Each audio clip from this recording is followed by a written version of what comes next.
How's it going, everybody? This is Hunter from GK4FREE.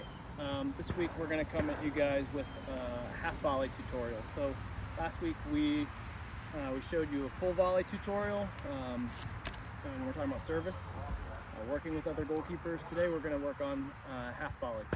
So half volleys for me are different from full volleys. I think a lot of coaches out there will tell their goalkeepers that you can kind of choose if you want to volley serve or half volley serve and sort of a handling activity. For me, they're very different. Full volley serve doesn't have as much practical use for me aside from warming up a goalkeeper's hands, working on shape, working on catching technique. A half volley I think is a lot more practical because the difference in a full volley and a half volley is a half volley actually replicates the way that a ball travels when it's struck off the ground. So half volley, as it comes off the ground on a bounce, I'm able to strike this ball in the same way. Basically, if I were to drive the ball off the ground, straight ball with backspin, I can replicate that out of my hand. So it just allows me to do that easier, quicker, and more of kind of a for reps way. So just like with a full volley, stuff that's important here is our shape. We're gonna start the same way. We're gonna do hips and shoulders facing the target, not on an angle. If we were talking about half volley or drop kick distribution for distance, I think there's a few different ways you can go about it. This that we're going to show you today will also work as a foundation for that, which is different from volleys again. So same ideas with the volleys. Hips, shoulders face the target. I'm going to hold the ball. Again, I think it's important to start out of two hands until you get a level of comfort that allows you to consistently drop out of one or the other. Again, there's no right or wrong with this.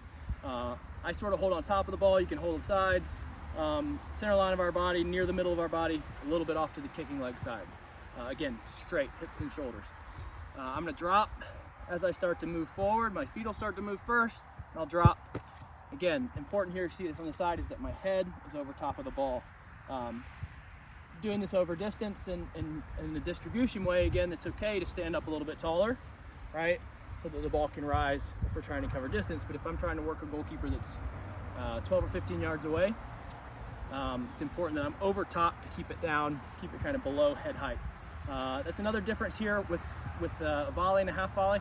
I always have keepers, if we're working on a volley serve in a handling set, they're usually working between 6 and 8 yards for half volleys. I usually back it up to 12 to 15.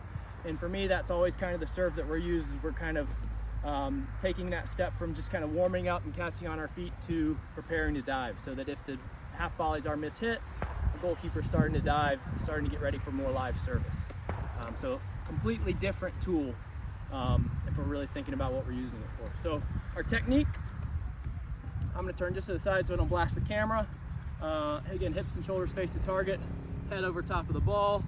I'll start to move, drop, okay? And again, just like with the volleys, our shape's important here. I'm going to punch out. My ankle's going to be locked. My head's going to stay down all the way through contact. Again, face the target, hips and shoulders, boom, just like that. Don't look up to see where it's going. Keep your head down. And my left foot, same idea. Right, same thing here, face the target. Again, I'm making contact. A lot of goalkeepers will make contact kind of up near where their shoes are tied on the outside of their foot. I'm actually trying to make contact almost where my big toe comes into contact with my laces. And I think that's even something to think about when you're doing this over distance, to get really tight backspin, really accurate balls. Again, with the left, toe came up a little bit there. Two more for you. And last one again, just like that. Okay, this has been half volley service. Again, I think this is really valuable, and this one actually does have, like we said, a practical application. I think we're going to see a trend as side volleys have kind of become the main way that we see young goalkeepers learning how to distribute and kick out of their hands. I think we're going to see drop kicks starting to become a valuable tool again, and this is a great way to sort of build your foundation for that. This has been GK4FREE, your source for free goalkeeping content on the internet. So thanks for your time. This was a little bit longer, and we'll see you guys soon.